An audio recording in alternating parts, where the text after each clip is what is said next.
Buenas noches, hermanos, a todos.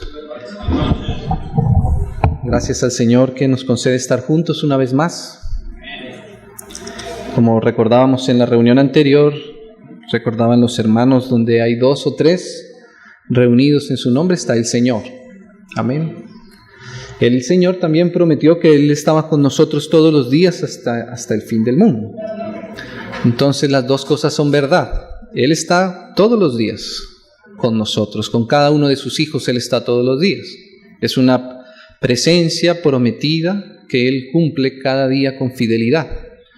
Y sin embargo, cuando estamos juntos en su nombre, Él vuelve a estar de una manera, de una presencia especial. Cuando estamos juntos, entonces podemos disfrutar de la riqueza del Señor en los santos, de la riqueza del Señor en la iglesia. Amén, hermanos.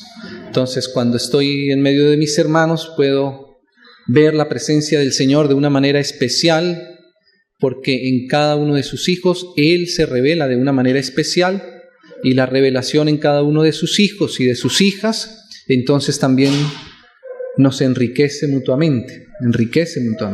Qué precioso entonces estar los hermanos juntos, porque ahí vemos la plenitud de la obra, de la sabiduría del Señor. Amén, hermanos. Gracias al Señor. Compartamos, hermanos, algunos versos. Éxodo.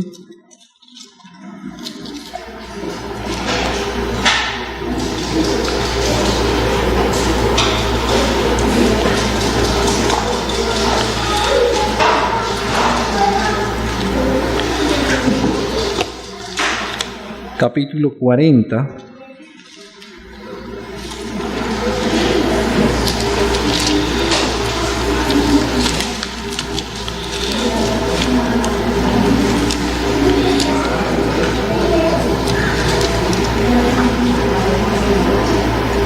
Éxodo, capítulo 40, versículo 34. Entonces, una nube cubrió el tabernáculo de reunión, y la gloria de Jehová llenó el tabernáculo. Y no podía Moisés entrar en el tabernáculo de reunión, porque la nube estaba sobre él y la gloria de Jehová lo llenaba. Si nosotros vemos este mismo pasaje más adelante, solo que haciendo referencia no al tabernáculo sino al templo, que el Señor reveló a David y que David entregó su obra, su ejecución a su hijo Salomón, vemos nuevamente que una vez el templo es edificado y consagrado al Señor, entonces la gloria del Señor vuelve y llena la casa, llena nuevamente el templo. Entonces hay aquí, hermanos, algo que nos muestra la palabra, y es que la casa del Señor, en esta primera instancia el tabernáculo, luego más adelante el templo, que como sabemos es figura de la iglesia, figura del templo verdadero y real del Señor, no solamente tenía que ser lleno con todas las, digamos así, los elementos, los instrumentos, los mobiliarios que el Señor había mandado a Moisés, que debían construirse y que debía ponerse cada cosa en su lugar. No solamente el Señor tenía la expectativa de que el pueblo pudiera hacer estos elementos y ponerlos dentro de su casa. La casa de Dios pudiera haberse llenado solamente de los elementos y haber solamente sido algo netamente, digámoslo así, material en su concepción. Luego de que la casa estaba toda completa, el Señor hacía descender allí su gloria. Y eso realmente era el motivo por el cual Dios había mandado a desarrollar todo lo demás. Todo lo demás estaba en función de que Dios pudiera habitar dentro de su casa, dentro del templo, dentro del tabernáculo. Esa era la motivación de Dios. Así que el templo tenía, digámoslo así, esos dos aspectos. Tenía un aspecto, digámoslo así, exterior, externo, que era visible, que era palpable. La forma del templo y del tabernáculo y cada uno de sus detalles. Pero ese templo debía contener algo espiritual, y ese espiritual es lo que nos muestra aquí la Biblia, que llenó el tabernáculo y llenó el templo, y eso es la gloria de Dios. La gloria de Dios es el contenido interior de la casa de Dios.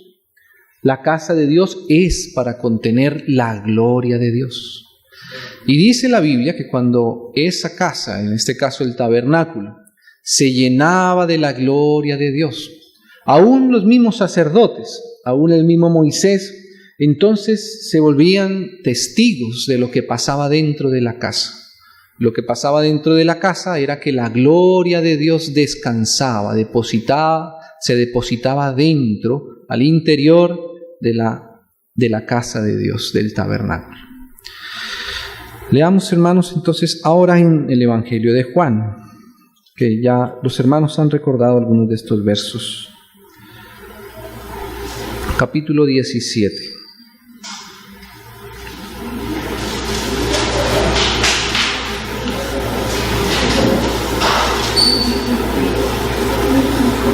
Versículo 22. 17, 22. La gloria, nuevamente la gloria de Dios. La gloria que me diste, que era la misma gloria que tenía el Padre con el Hijo antes que el mundo fuese. Esa gloria es el mismo Espíritu divino de Dios, porque antes de la creación, lo que no tiene comienzo es Dios mismo. Entonces dice aquí, la gloria que me diste, yo les he dado.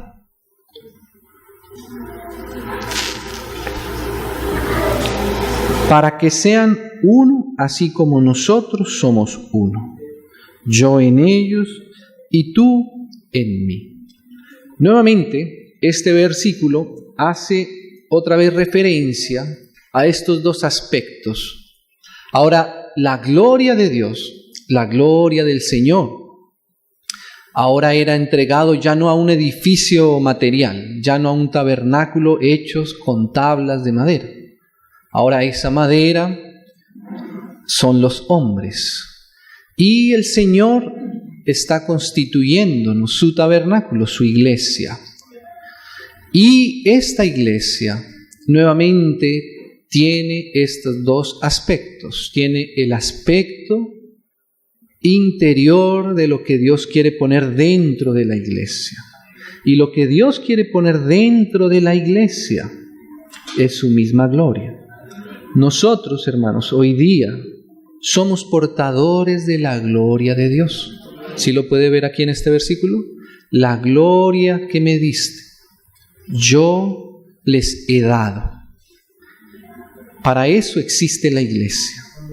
Hermanos, la iglesia es algo muy profundo, es algo muy íntimo que está en el corazón de Dios.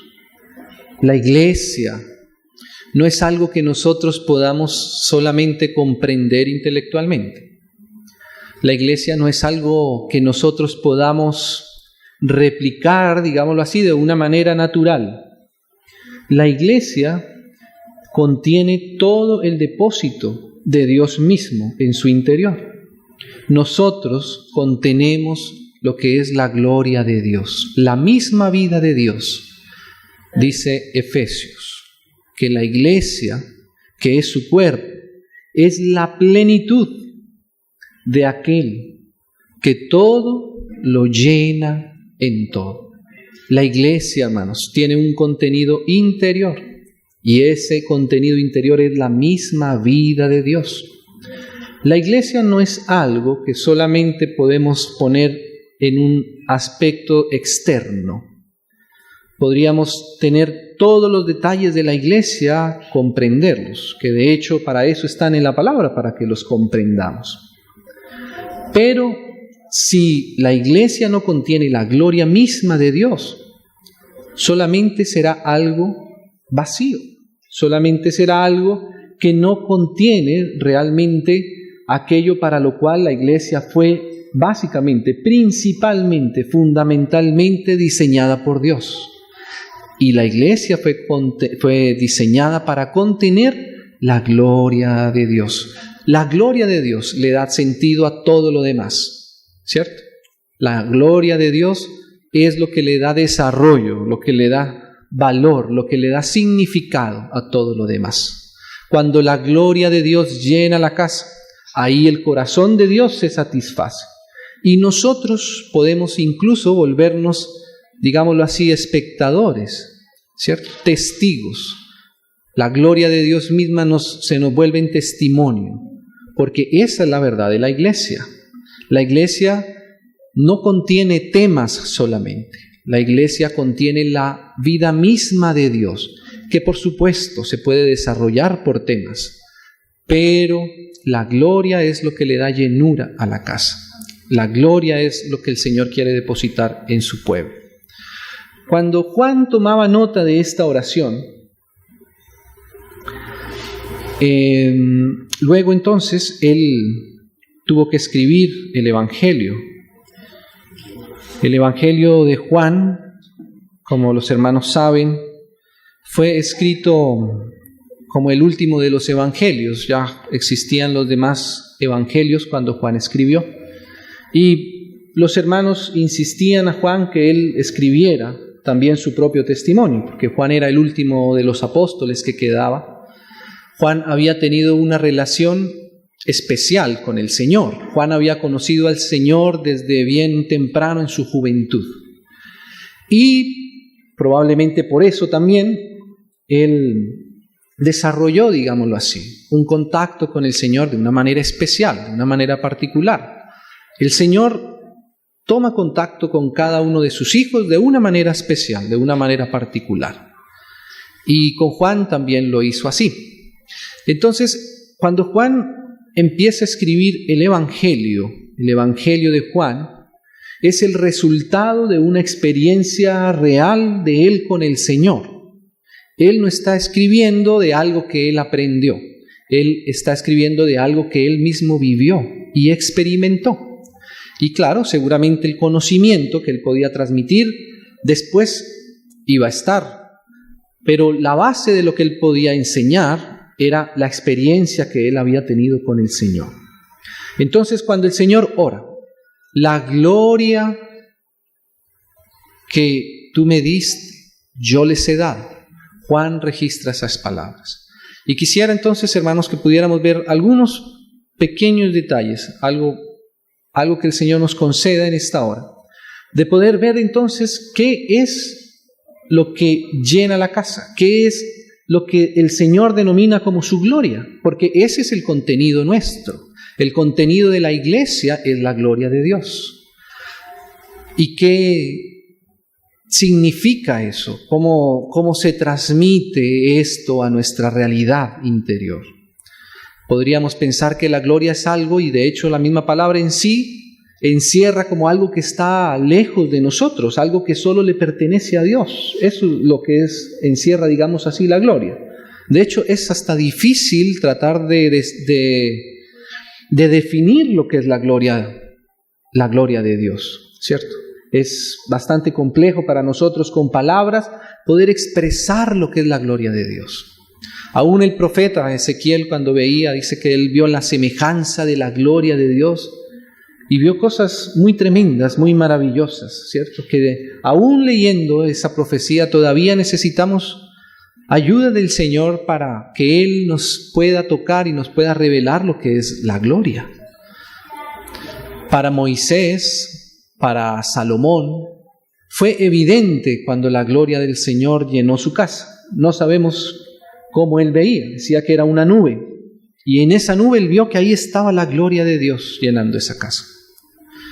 Hoy día nosotros necesitamos comprender que la iglesia necesita esa llenura interior, que necesitamos estar constantemente saturados de lo que contiene el interior de la casa de Dios, que es la gloria de Dios. Leamos unos versos en el Evangelio mismo de Juan, en el capítulo 1.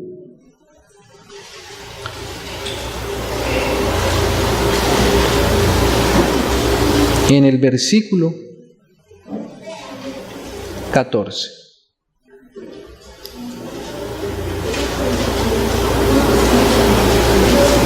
Uno 14 del Evangelio de Juan.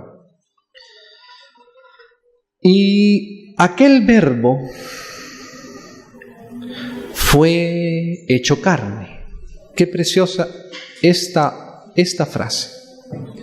Mire cómo Juan ve que el Señor Jesús era Dios mismo que estaba desde la eternidad, Dios que era uno con el Padre, que era Dios y que estaba con Dios. Y ese Dios que estaba allá en su trono, quiso acercarse, quiso venir y morar en carne y tener contacto con un jovencito como seguramente era Juan. Y eso ya nos habla mucho del carácter del Señor.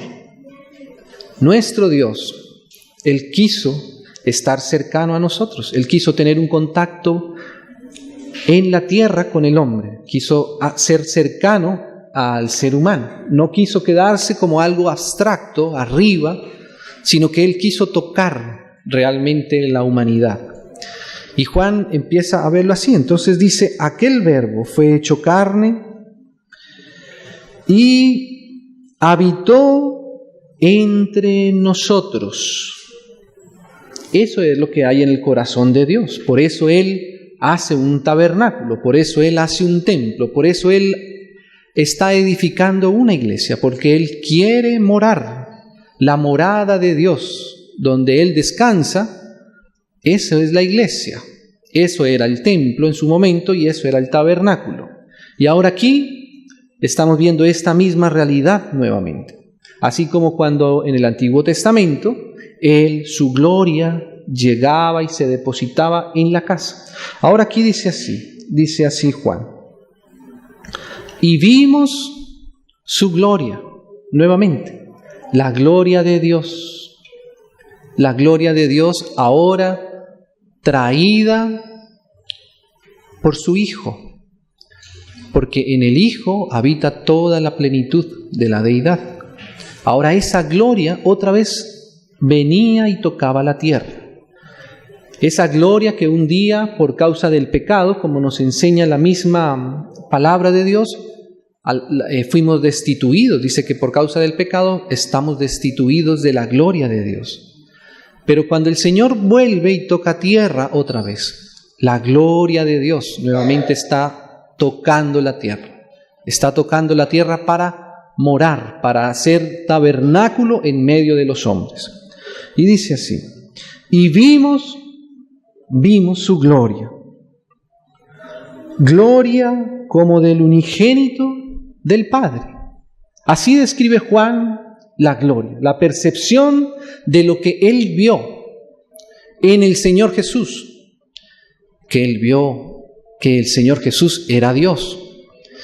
Y la gloria que él ve, hermanos, la gloria que es lo mayor, no hay nada mayor que la gloria.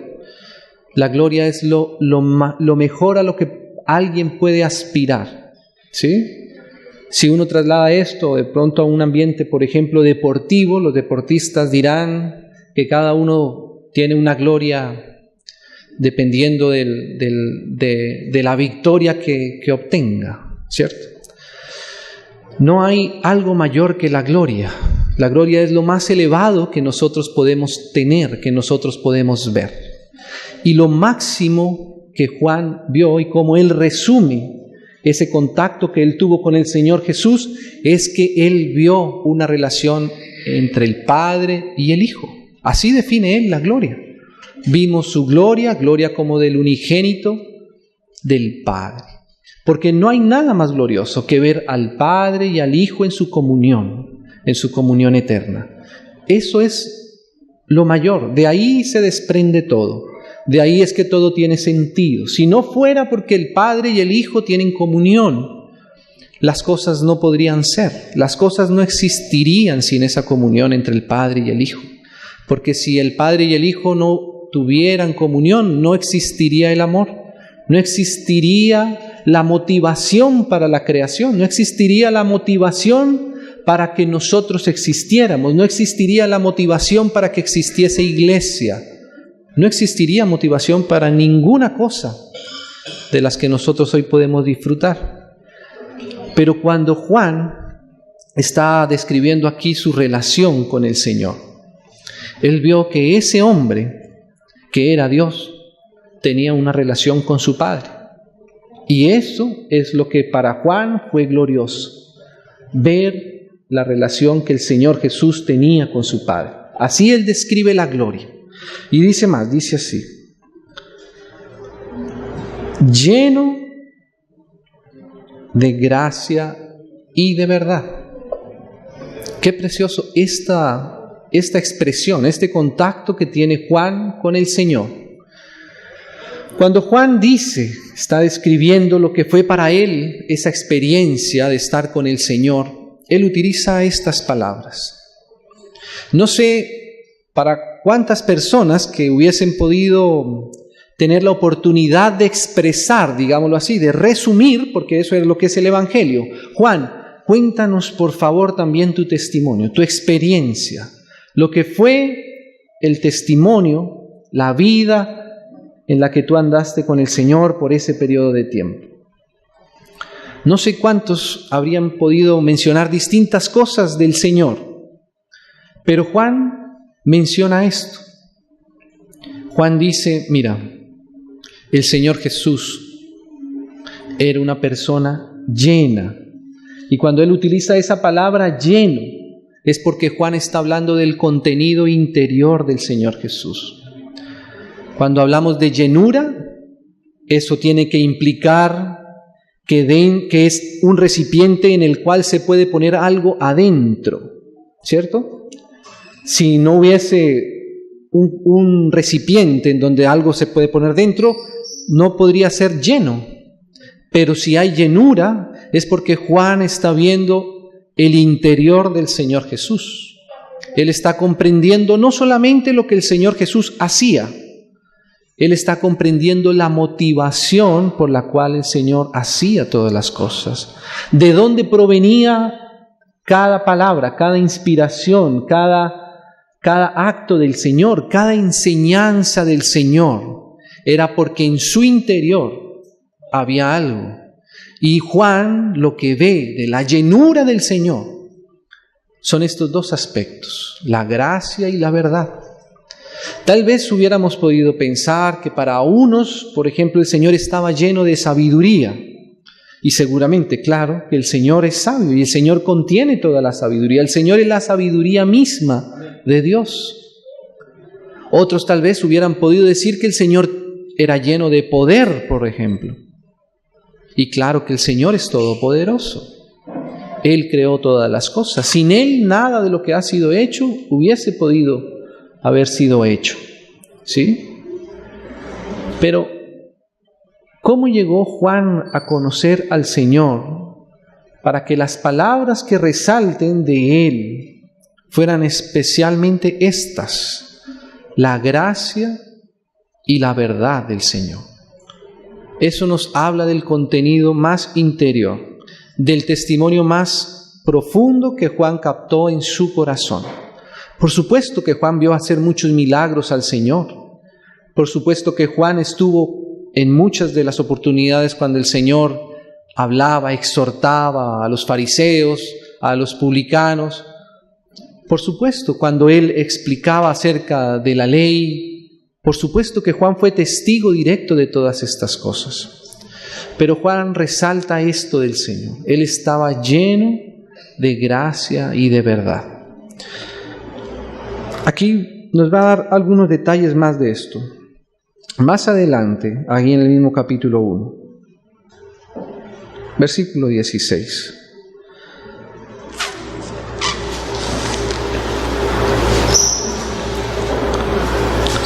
Pues la ley, 16, porque de su plenitud tomamos todos y gracia sobre gracia. Pues la ley por medio de Moisés fue dada.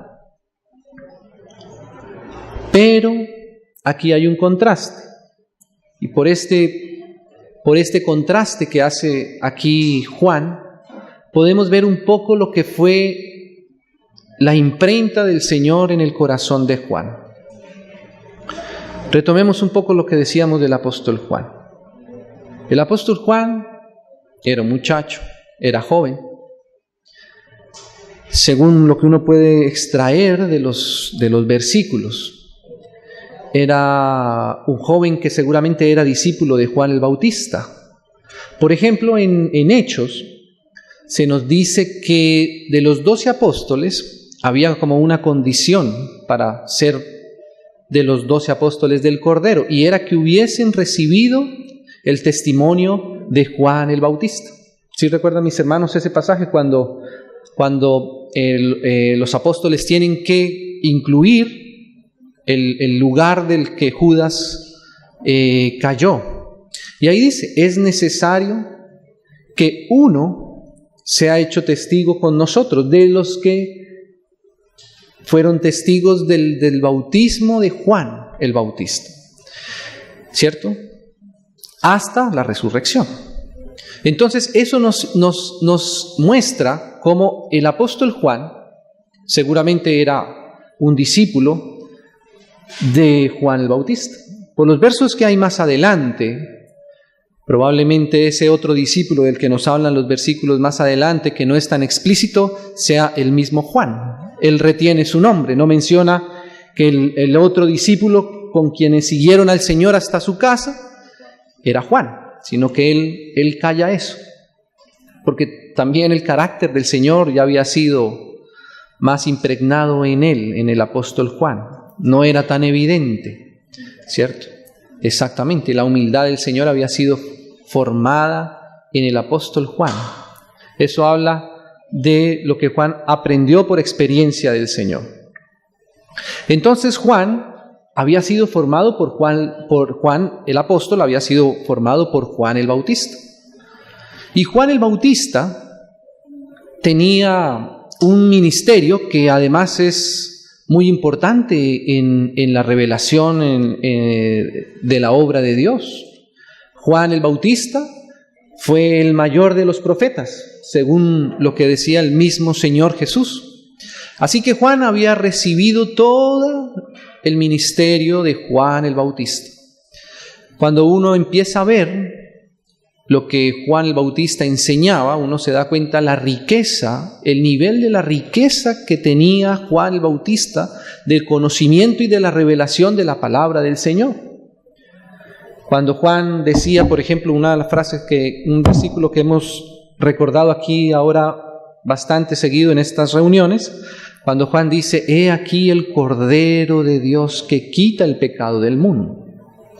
Detrás de esa sola frase se da uno cuenta el nivel de luz que tenía Juan el Bautista de todo el Pentateuco, por lo menos. Porque ¿de dónde Juan sacaba esa mención acerca del Cordero? En donde estaba explícito lo que era el Cordero, que además en Israel, en el Éxodo, fue revelado para perdonar los pecados del pueblo. Todo eso está en Éxodo. En solo esa frase está contenido todo el Levítico, todo el Éxodo, el Levítico, toda la ley mosaica estaba contenida ahí. Y no solamente la ley, podríamos decir también los profetas, porque cuando Isaías habla en el capítulo 53, él es el que habla, el profeta hablando ahora del Cordero en forma profética, no solamente ya de forma histórica. Él dice que él como Cordero iba a ser llevado al matadero, ¿cierto?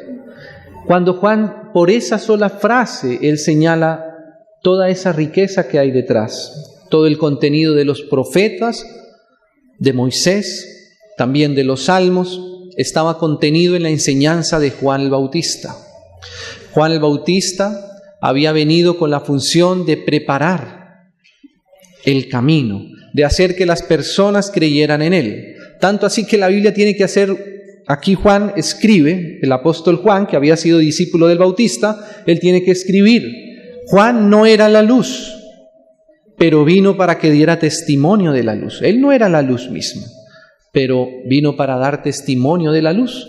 Entonces Juan el Bautista, el mayor de los profetas, tiene toda la riqueza de la revelación de Dios acumulada hasta ese momento.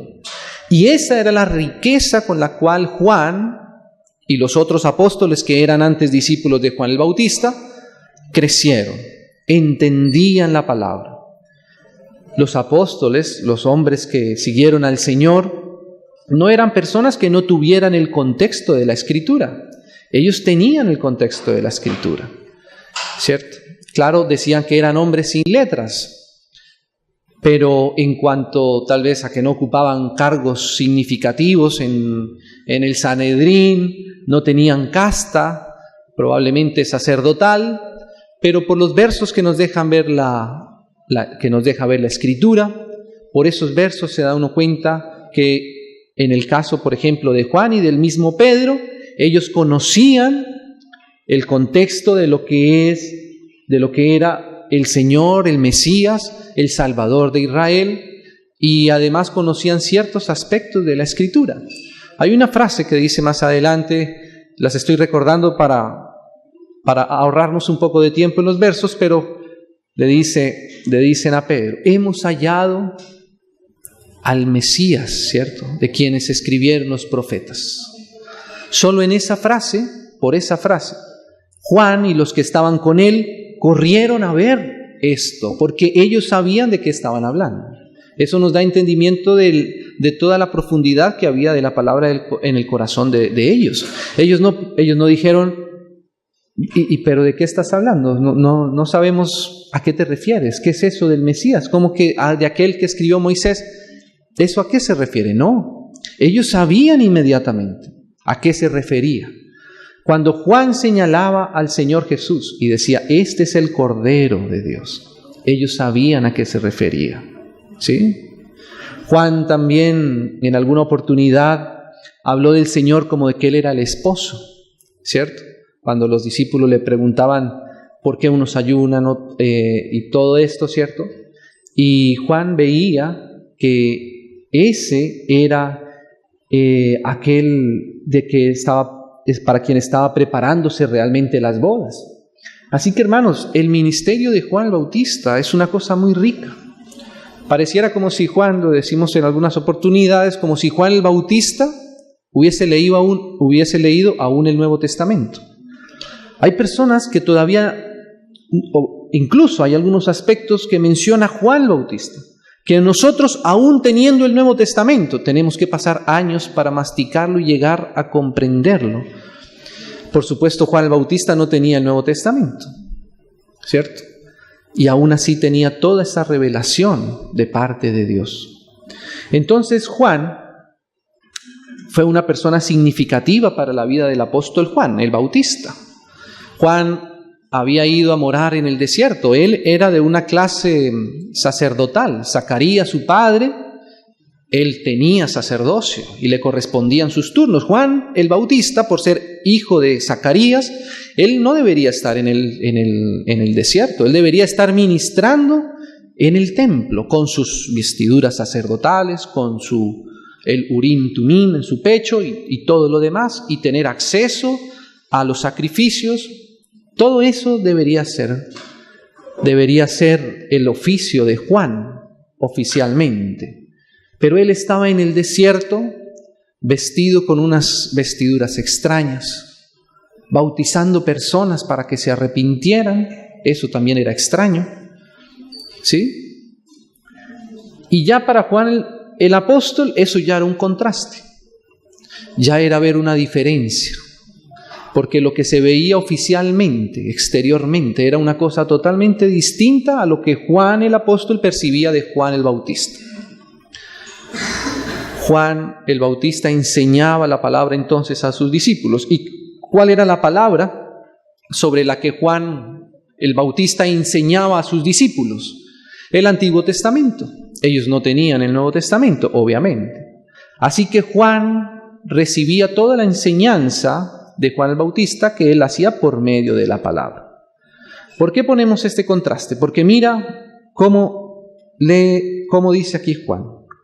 Versículo 17.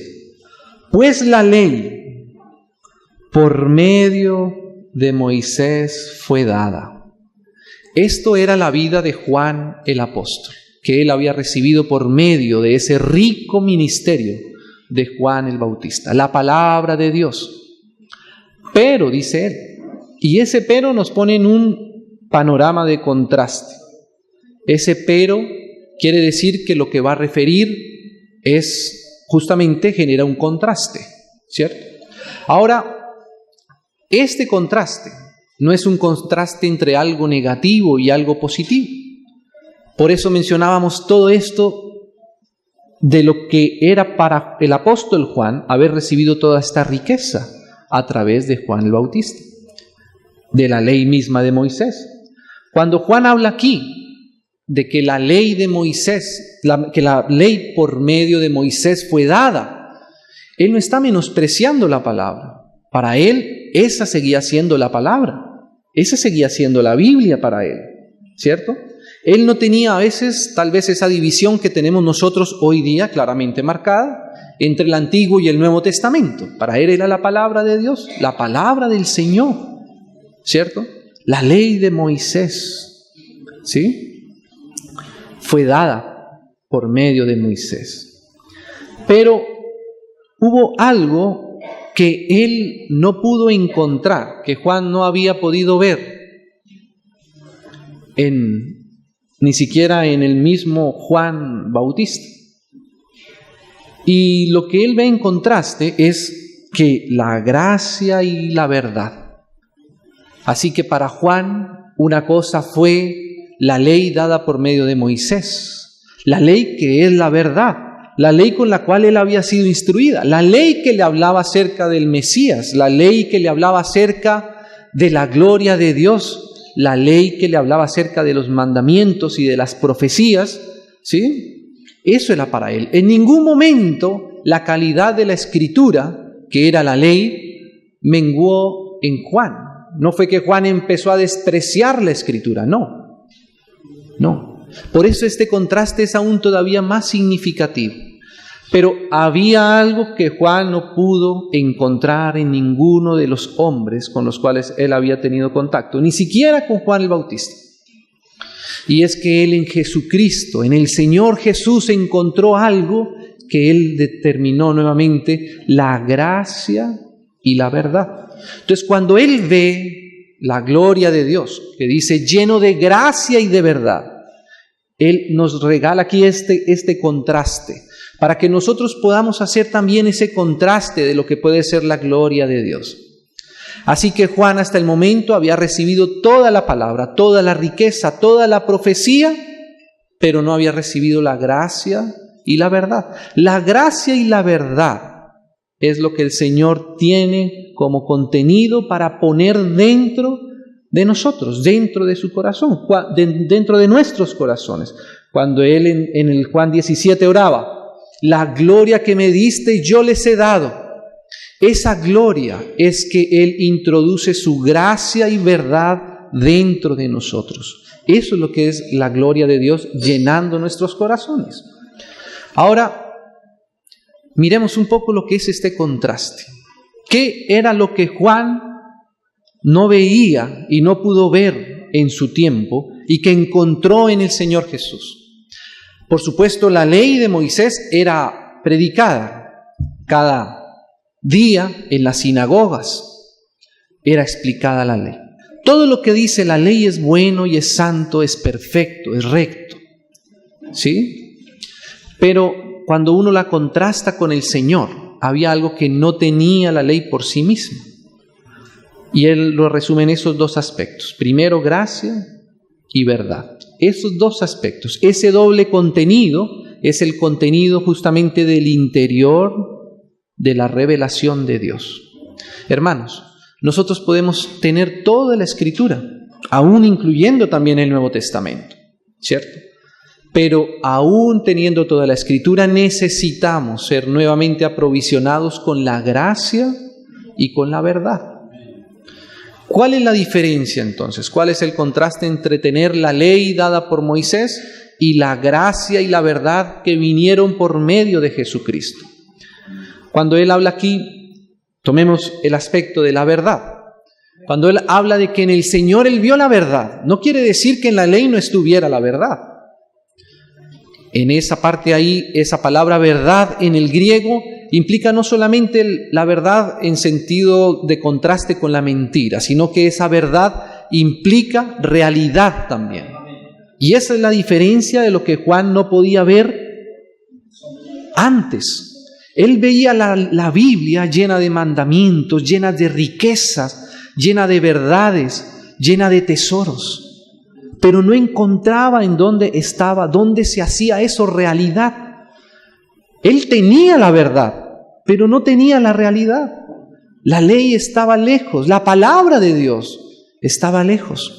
La palabra de Dios era apenas algo externo en ellos, ni siquiera Juan el Bautista. Por eso cuando Juan ve al Señor Jesús, él identifica a un hombre en el cual no solamente está la verdad, sino también la realidad. Y eso es muy diferente, eso es contrastantemente diferente. Lo que Juan veía en el Señor era alguien que podía tener la realidad, no solamente la verdad, la realidad también. ¿Con qué predicaba el Señor Jesús mismo? Usted puede ver los pasajes en donde el Señor hablaba con los fariseos, por ejemplo. Y el Señor hablaba con la palabra. Él hablaba con el Antiguo Testamento.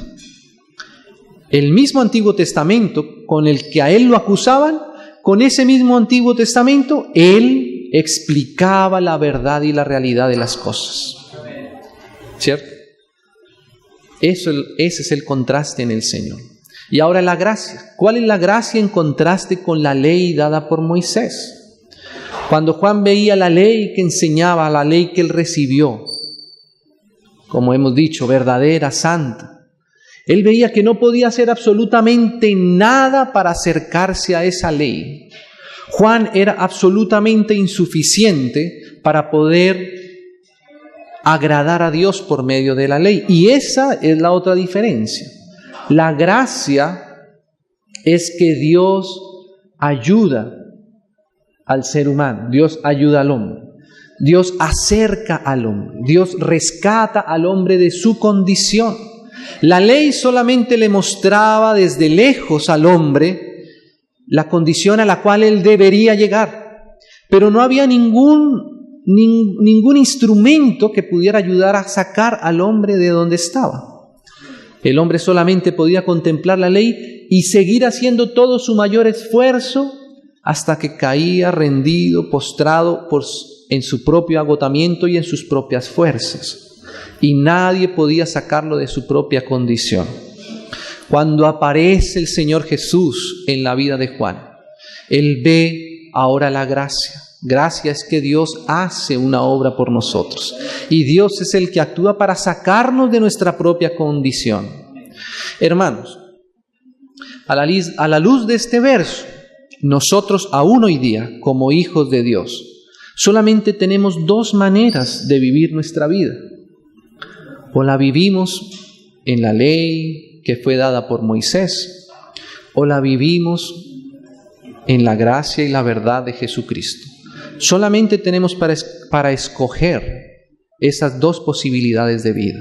Nuestra vida no consiste de muchas elecciones, de muchas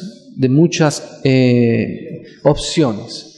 Nuestra vida cristiana solamente tiene dos opciones: o la ley dada por medio de Moisés, o la gracia y la verdad, o la gracia y la realidad dada por medio de Jesucristo. ¿Cómo Juan veía esto? Porque ese es el resumen de la vida de Juan con el Señor. Seguramente Juan tenía en su mente muchas de las ocasiones en las que el Señor Jesús hacía manifiesto esto constantemente. Por ejemplo, en alguna oportunidad, ahí más adelante en el mismo Evangelio de Juan, traían una mujer que era pecadora, ¿sí? Y traían también la verdad, porque era la ley, es verdad. La ley no es mentira, la ley es la verdad, ¿cierto? Y la ley exigía que se actuara conforme a la verdad. Pero el Señor Jesús, que es el inspirador mismo de la ley, que vino a cumplir la ley, ¿sí? Él actuó de una manera diferente. Y ahí estaba Juan, seguramente, con mucha expectativa en cada una de estas escenas. Bueno, ¿y cómo va a actuar el Señor aquí? Si la Biblia claramente reclamaba una ejecución. En otra oportunidad, por ejemplo, Juan y con los demás apóstoles iban por los sembrados, recuerdan mis hermanos, un día de reposo, ¿sí? Y entonces dice la Biblia que les dio hambre y los apóstoles comenzaron a recoger espigas del campo y a comer. ¿Sí recuerdan mis hermanos esa ocasión? Entonces vinieron los fariseos, ¿cierto? Los fariseos que tenían en un gran estima, como Juan, la ley, lo que mandaba la ley. Entonces condenaban a los discípulos del Señor porque no hacían conforme a la ley, ¿sí? ¿Qué hizo el Señor Jesús? Cuando uno lee el pasaje, el Señor Jesús vuelve y abre la Biblia otra vez, digámoslo así, ¿sí? Él no anula en ningún instante la palabra, porque la palabra, tiene vigencia eterna, tiene vigencia permanente, ¿sí? La ley expresa el carácter de Dios. La ley es de Dios. La ley en ningún momento se degrada, la ley en ningún momento pierde su veracidad, pierde su importancia. Pero el Señor vuelve y abre la Biblia y explica otro pasaje. Entonces, varias veces le pasó eso a Juan, que él veía al Señor como con la misma palabra, con la misma ley, él era sometido a prueba, ¿sí? Entonces, uno podría pensar, bueno, solamente existen pocas posibilidades cuando uno ve al Señor enfrentándose a este tipo de situaciones. Una, que el Señor de pronto desautorizaba la ley, que el Señor desautorizaba la palabra, que el Señor anulaba cosas y decía, no, es que esto lo escribió Moisés, pero no era tan así. Esto solamente servía, pero para el pasado, ¿no? Y entonces nos quedaría la incógnita, bueno, pero y entonces si la palabra de Dios en un momento anterior pudo haber sido corregible, pues eso nos generaría a nosotros una gran sensación, ¿cierto?, de duda, de incertidumbre. Como el Señor mismo está diciendo que algo que Él mismo inspiró, ahora ya no tiene la misma validez, ¿cierto? La otra entonces es que quien estuviera equivocado en el uso de la ley fuera el Señor. Que dijéramos, no, pero es que realmente aquí la Biblia sí dice así y el Señor no hizo así. Entonces, si la Biblia es perfecta, entonces tendríamos que decir, bueno, entonces el Señor sería que se equivocó, porque no aplicó la palabra como tenía que aplicarla. La ley decía, es que los versículos los leían, ¿sí? Pero claramente, así como lo primero no puede ser, lo segundo todavía sería un problema mayor. El Señor Jesús nunca se equivocó, ni la palabra nunca quitó su eficiencia y su veracidad y su validez, y el Señor Jesús tampoco nunca pecó, nunca se equivocó, ¿cierto? La única variable entonces que nos queda a nosotros aquí por ajustar es que los del problema éramos nosotros los hombres, que nosotros probablemente habíamos entendido algo mal, y eso era lo que pasaba en esas ocasiones donde al Señor le acusaban con la Biblia. Por eso es tan común cuando uno empieza a ver al Señor diciendo, sí, pero oíste que también fue dicho así. En ese pasaje, por ejemplo, de las espigas, el Señor lo que hace es vuelve y abre la palabra. Y toma otro pasaje del mismo Antiguo Testamento y complementa lo que antes las personas no podían o no querían ver. ¿Cierto? Entonces, ahí Juan veía que el Señor no solamente tenía la letra, no solamente tenía la ley dada por Moisés, sino que a esa ley que tenían los fariseos era tan ineficiente por la falta de la gracia y la verdad. Hermanos, los fariseos perseguían a las personas por sus pecados. Las personas perseguían a las personas por cualquier pequeña y diminuta falta que pudieran encontrar en cualquiera de sus modales, de sus comportamientos, en lo más pequeño. Ahí estaban los fariseos señalando, ¿cierto?, aquello que la ley mostraba acerca del pecado y de los pecadores. Pero es curioso que de todo lo que se nos menciona a los fariseos, nadie se arrepiente delante de un fariseo. Con toda la fuerza que tenían los fariseos, con toda la institucionalidad, con toda la oficialidad, con todo el conocimiento que tenían de la ley, nunca pudieron hacer que alguien se arrepintiera. Nunca pudieron hacer que alguien cambiara algo de su comportamiento. ¿Sabe qué pasaba cuando las personas veían un fariseo por la calle? Con la persona que uno tal vez más trataría de esquivar sería esas personas que señalaban las cosas sin la gracia y sin la verdad, solamente por la ley y por la letra. Entonces Juan veía ese efecto del testimonio y del ministerio del Señor. Y eso fue lo que Juan vio de lo que el Señor estaba lleno. Era impresionante la capacidad que tenía el Señor de convencer a las personas de sus errores, de hacer que las vidas realmente cambiaran, solamente porque Él estaba lleno de gracia y de verdad. En alguna otra situación dice que un fariseo le insistió al Señor que por favor fuera a cenar a su casa. Y el Señor accedió y estaba ya cenando en la casa de un fariseo.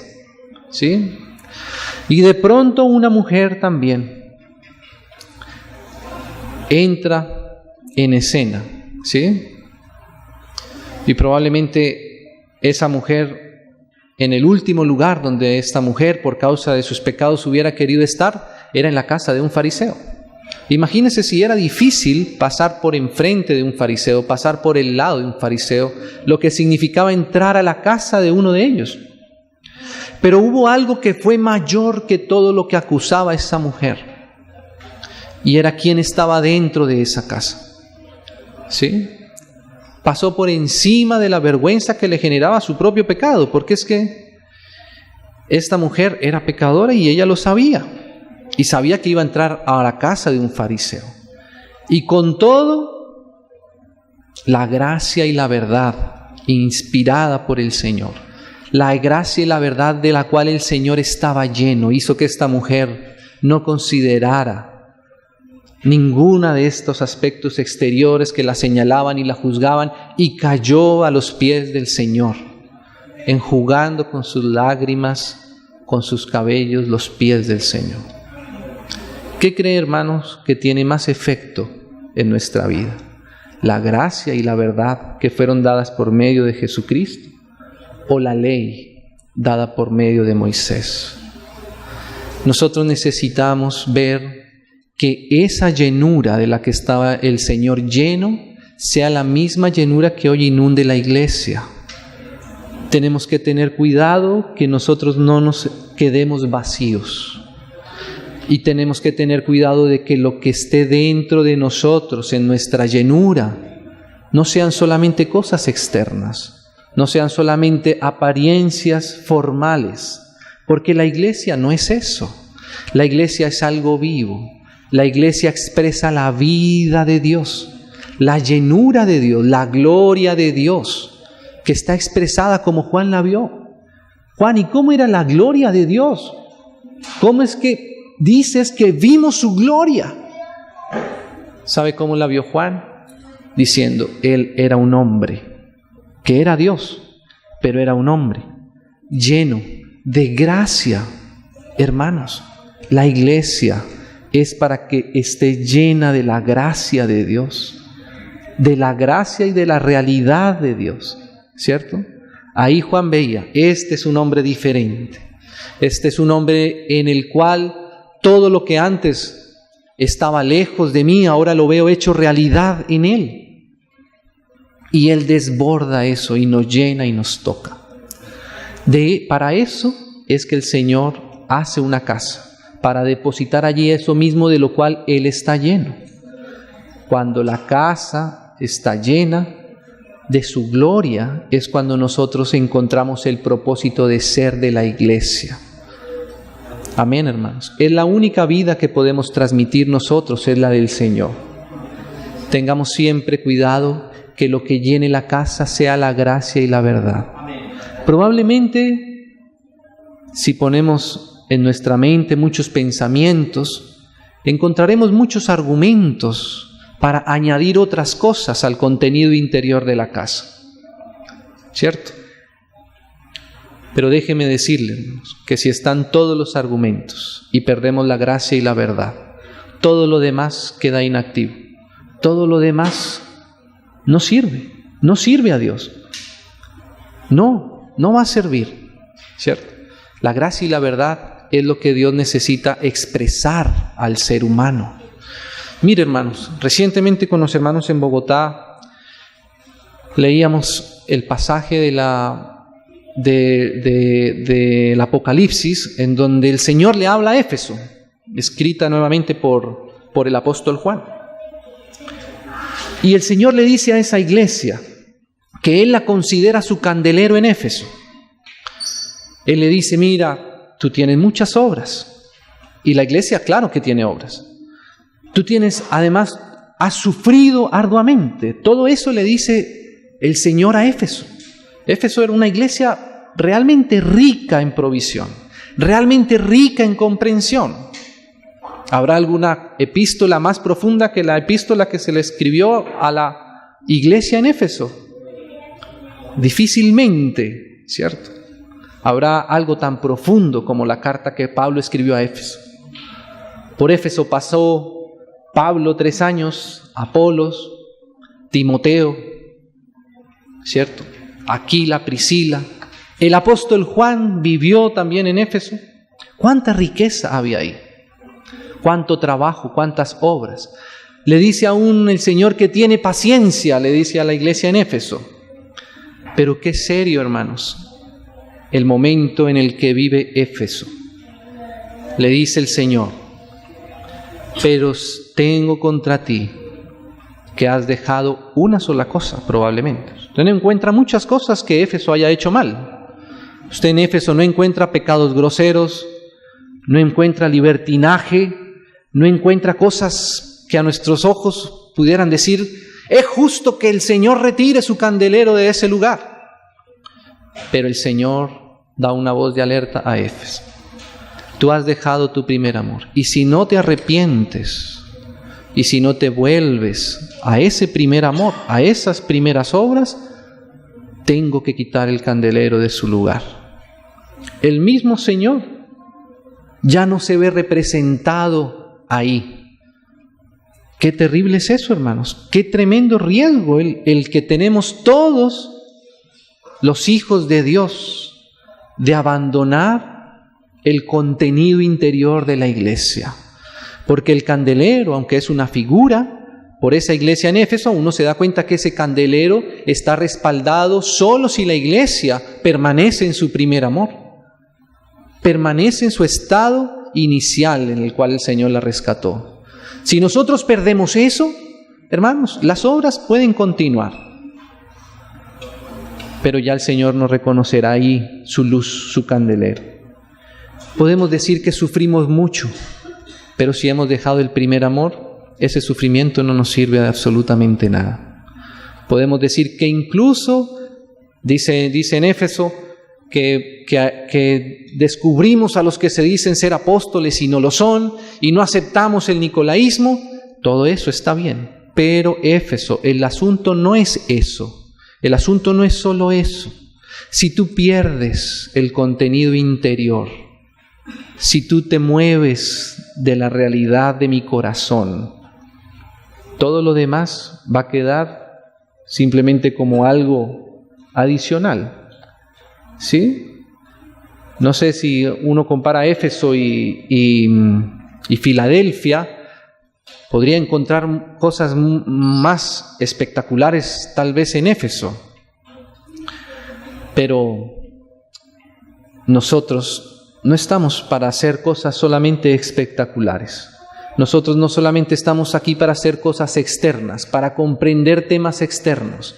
Nosotros estamos aquí para contener la gloria de Dios. La gloria de Dios. Terminemos con un versículo, hermanos, que está en Corintios. Segunda de Corintios.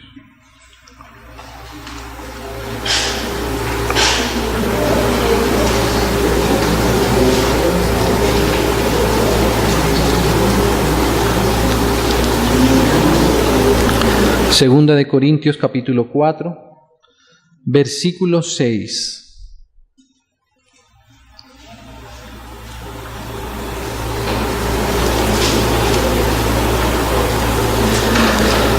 Porque Dios, que mandó que de las tinieblas resplandeciese la luz,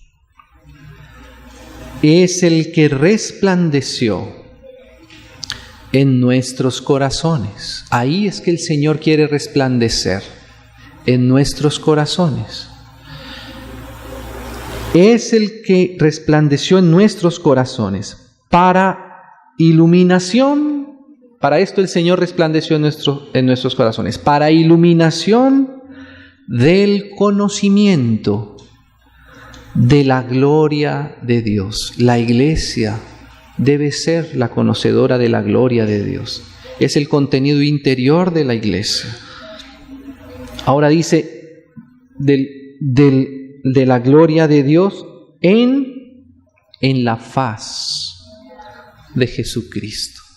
Ahí está la gloria de Dios, en la faz de Jesucristo, lleno de gracia y de verdad. El Señor nos pueda llenar, hermanos, de su gracia y de su verdad.